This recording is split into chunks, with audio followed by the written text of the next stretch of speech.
Le restaurant brillait à la lueur des bougies, créant une atmosphère d'élégance raffinée qui rendait Ryan Torres douloureusement conscient de sa chemise grise simple et de son jean. À 31 ans, il était mécanicien et possédait un petit garage automobile. Ce restaurant chic était bien loin de son univers habituel, mais sa sœur avait insisté pour lui arranger un rendez-vous à l'aveugle, lui assurant que la femme était gentille et sincère, qu'elle valait la peine de sortir de sa zone de confort. Ryan vérifia encore une fois le message de sa sœur, table près de la fenêtre. Cherche la femme en bleu. Il parcourut le restaurant du regard et aperçut, près de la fenêtre, une femme vêtue d'une magnifique robe bleue, assise seule. Ses cheveux blonds tombaient en douces vagues sur ses épaules, et même de loin, Ryan voyait qu'elle était belle. Ce qu'il remarqua aussi, et qui le fit hésiter, c'était le fauteuil roulant, placé à côté de la table. Ryan resta figé un instant. Sa sœur n'avait rien mentionné à propos d'un fauteuil roulant, mais la femme portée du bleu était assise près de la fenêtre et manifestement attendait quelqu'un. Il inspira profondément et s'approcha. « Salut » dit-il, soudain nerveux. « Je suis Ryan. Tu attends quelqu'un » La femme leva les yeux vers lui et Ryan fut frappé par la chaleur de son regard et le sourire sincère qui illumina son visage. « Oui, en effet. Et toi, tu devais rencontrer quelqu'un ici ?» Ma sœur m'a arrangé un rendez-vous à l'aveugle, à voir Ryan. Elle m'a dit de chercher une femme en bleu à une table près de la fenêtre. Je suppose que c'est toi. Le sourire de la femme vacilla légèrement. Je crois qu'il y a confusion. Je ne suis pas en rendez-vous, j'attends mon père. Il est toujours en retard pour le dîner. Ryan sentit ses joues s'enflammer de gêne. Je suis vraiment désolé. J'ai juste vu la robe bleue et la table à la fenêtre, et j'ai cru que, enfin, je vais aller chercher la bonne personne. Mais la femme éclata de rire, un rire clair et sincère. Oh non, ne t'excuse pas. C'est en fait la chose la plus intéressante qui me soit arrivée depuis des semaines. Je m'appelle Anna, au fait. Anna Laurence, Ryan Torres, répondit-il, toujours incertain de devoir rester ou partir. Tu sais quoi? Dit Anna, les yeux pétillants de malice. Mon père sera au moins 21 minutes en retard. Comme toujours. Pourquoi ne pas t'asseoir et me tenir compagnie jusqu'à ce qu'il arrive ou que tu trouves ta véritable cavalière? Ce serait dommage de gâcher un malentendu aussi amusant. Ryan se retrouva assis, charmé par sa franchise et la facilité de son sourire. Ton père ne verra pas d'un mauvais œil qu'un inconnu soit assis à ta table? Mon père en sera ravi, répondit Anna avec un sourire entendu. Cela fait des mois qu'il tente de me présenter à des célibataires convenable, convaincu que j'ai besoin de quelqu'un pour prendre soin de moi. Il pensera probablement que tu es un associé d'affaires qu'il avait prévu de me présenter et qu'il a oublié de mentionner. « Prendre soin de toi ?» demanda Ryan. Puis, craignant d'être trop direct, ajouta « Je suis désolé, je ne veux pas être indiscret. »« Ce n'est rien » dit Anna en désignant son fauteuil roulant. « J'ai eu un accident de voiture il y a 3 ans, une blessure à la colonne vertébrale. Mon père a du mal à accepter que je sois toujours la même personne qu'avant, simplement avec des roues maintenant. Il me traite comme si j'étais fragile, comme si je devais être protégé du monde. » Sa voix ne contenait aucune amertume, seulement une acceptation tranquille que Ryan trouva admirable. « Ça doit être frustrant, dit-il. »« Tu n'as pas idée, répondit Anna avec un petit rire. Ne te méprends pas, j'aime mon père. Il est merveilleux à bien des égards. Mais il est persuadé qu'aucun homme ne voudra plus jamais de moi, alors il passe son temps à me présenter à des hommes qui, selon lui, seraient capables de ignorer mon handicap par gentillesse ou par pitié. C'est épuisant. Ryan sentit la colère monter en lui pour elle. C'est absurde. Quiconque pense que ton fauteuil roulant te définit entièrement est un idiot qui ne mérite pas ton temps, dit Ryan. Anna cligna des yeux, la surprise traversant son visage. C'est la première fois que quelqu'un me dit ça, sans que cela sonne comme de la pitié ou un optimisme forcé. Ce n'est que la vérité, répondit simplement Ryan. Je te connais depuis 5 minutes et je peux déjà dire que le fauteuil roulant est la chose la moins intéressante chez toi. Ils parlèrent avec aisance, la conversation glissant naturellement d'un sujet à l'autre. Anna était vive d'esprit et intelligente, posant des questions sincères sur le travail de Ryan. Quand il expliqua qu'il possédait un petit garage automobile, elle ne parut ni condescendante ni déçue. Au contraire, Elle posa des questions pertinentes sur la gestion d'une entreprise et partagea sa propre expérience de travail à distance comme développeuse de logiciels. « J'adore programmer », dit Anna, le visage animé. « Il y a quelque chose de profondément satisfaisant dans le fait de résoudre des problèmes, de créer quelque chose de fonctionnel et d'élégant. Mon père pense que c'est un passe-temps pour m'occuper. Il ne comprend pas que c'est ma carrière et que je suis plutôt doué. » « Pourquoi pense-t-il que c'est juste un passe-temps » demanda Ryan. « Parce que je travaille à la maison » répondit Anna. « Parce que je ne vais pas au bureau chaque jour. Il croit que le vrai travail se fait dans des immeubles d'entreprise, avec des codes vestimentaires et des salles de réunion. Le fait que je gagne bien ma vie en faisant ce que j'aime ne semble pas lui effleurer l'esprit. » Ryan allait répondre quand un homme en costume coûteux s'approcha de la table, l'air d'abord confus, puis reprenant une politesse soigneusement étudiée. « Anna, ma chérie, » dit-il en embrassant la joue de sa fille, « je suis désolé d'être en retard. Et voici, papa, voici Ryan Torres, » répondit Anna, amusée. Il s'est assis à notre table par erreur en cherchant son rendez-vous à l'aveugle et nous avons eu une conversation charmante en t'attendant. Le père d'Anna, Robert Lawrence, jeta à Ryan un regard de haut en bas, empreint de scepticisme mal dissimulé. « Un rendez-vous à l'aveugle ?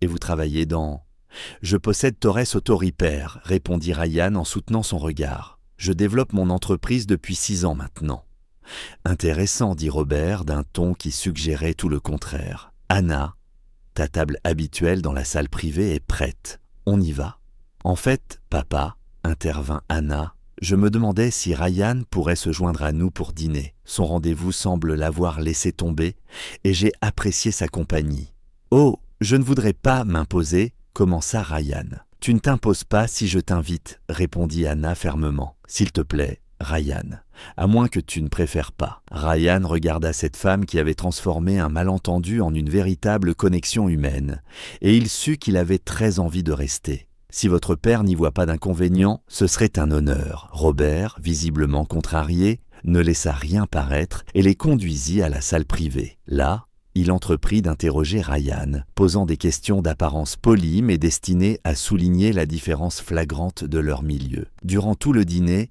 Anna croisait le regard de Ryan et levait les yeux au ciel face au comportement de son père. Lorsque Robert s'éloigna pour répondre à un appel, Anna se pencha vers Ryan. « Je suis désolé, il est insupportable. Tu peux partir si tu veux, je comprendrai parfaitement. Je ne vais nulle part, » dit Ryan doucement. « Ton père t'aime et veut te protéger, je le comprends. Mais il se trompe sur un point. »« Lequel ?» demanda Anna. « Il croit que tu as besoin de quelqu'un pour s'occuper de toi. Mais d'après tout ce que tu m'as raconté ce soir, tu es l'une des personnes les plus capables que j'ai jamais rencontrées.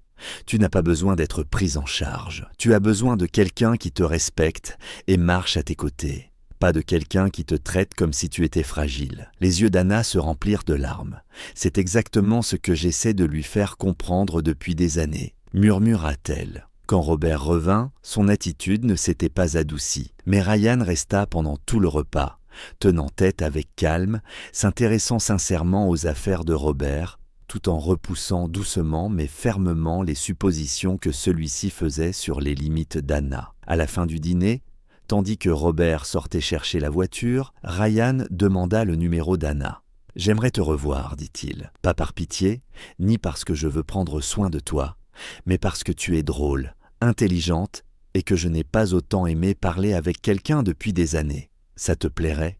Anna sourit et Ryan pensa que c'était la plus belle chose qu'il ait jamais vue. « Ça me plairait beaucoup, » répondit-elle. « Mais je préfère te prévenir, mon père ne va pas te faciliter la tâche. » « Je ne m'attendais pas à ce que ce soit facile, » dit Ryan. « Je m'attendais à ce que ce soit précieux. Et toi, tu l'es vraiment. » Au fil des mois, Ryan et Anna bâtirent une relation faite à parts égales de tendresse et de partenariat. Ryan apprit à connaître les réalités de l'accessibilité, les défis qu'Anna affrontait chaque jour et comment être présent sans être envahissant. Anna, elle, apprit à faire confiance à Ryan, à croire qu'il la voyait comme une personne entière et non comme un handicap à gérer. Robert, lui, demeurait sceptique, convaincu que Ryan en voulait à la fortune d'Anna ou qu'il finirait par trouver la relation trop compliquée. Mais Ryan continuait d'être là, de la traiter avec respect et affection sincère, de prouver qu'il restait, non pas malgré qui elle était, mais à cause de cela. Le tournant eut lieu quand le garage de Ryan fut inondé après une tempête. Anna arriva sans qu'on la prévienne, organisant le nettoyage, utilisant ses compétences en programmation pour créer un système de gestion temporaire, travaillant sans relâche depuis son fauteuil roulant, dirigeant les autres et résolvant les problèmes avec la même efficacité qu'elle mettait dans son métier. Robert, venu voir sa fille, la regarda, stupéfait, la voyant diriger l'opération avec assurance et autorité, comme jamais il ne l'avait vue auparavant, ou peut-être jamais voulu la voir ainsi. « Elle est incroyable, » dit Ryan en se tenant à côté de lui. « Je sais que vous pensez que je ne suis pas à sa hauteur. Et vous avez peut-être raison. Elle est brillante, forte et capable. Mais je l'aime, et je vous promets de passer chaque jour à essayer d'être digne d'elle. » Robert resta silencieux un long moment. « Depuis l'accident, je la traite comme si elle était brisée. Mais elle ne l'est pas, n'est-ce pas ?»« Elle ne l'a jamais été, » répondit doucement Ryan. Elle se déplace simplement autrement, mais c'est toujours la même personne brillante et forte qu'avant. Il faut juste accepter de la voir telle qu'elle est. Un an après que Ryan se fut assis à la mauvaise table, il demanda Anna en mariage. Non pas dans un restaurant chic, mais dans son garage, qu'il avait décoré de bougies et de fleurs. Il mit un genou à terre, se retrouvant ainsi à la hauteur du regard d'Anna, et prononça les mots qui la firent pleurer. Tu m'as appris que les plus belles choses de la vie arrivent quand les plans dérapent. Je me suis assis à la mauvaise table et j'ai trouvé la bonne personne. Je t'aime, pas malgré ton fauteuil roulant, mais parce que c'est toi, roue incluse. Veux-tu m'épouser ? Anna dit oui, et ils se marièrent 6 mois plus tard. Robert accompagna sa fille jusqu'à l'hôtel, et dans son discours à la réception, il remercia Ryan de lui avoir appris à revoir sa fille clairement, de lui avoir rappelé que le handicap change les circonstances, mais pas le caractère, et que l'amour voit la personne, pas la limite. Parfois, les plus belles choses de la vie naissent des erreurs et des malentendus, et parfois, la mauvaise table s'avère être exactement l'endroit où nous devions nous trouver. Tout au long de la vie, il s'agit de rencontrer quelqu'un qui nous voit vraiment et qui nous aime entièrement pour ce que nous sommes. Si cette histoire vous a touché, n'oubliez pas de cliquer sur « J'aime » et de vous abonner à la chaîne pour découvrir d'autres récits émouvants, intenses et pleins de surprises. Dites-nous en commentaire d'où vous nous regardez dans le monde, nous aimons vous lire. À très bientôt, restez bienveillants, restez curieux et continuez à nous suivre.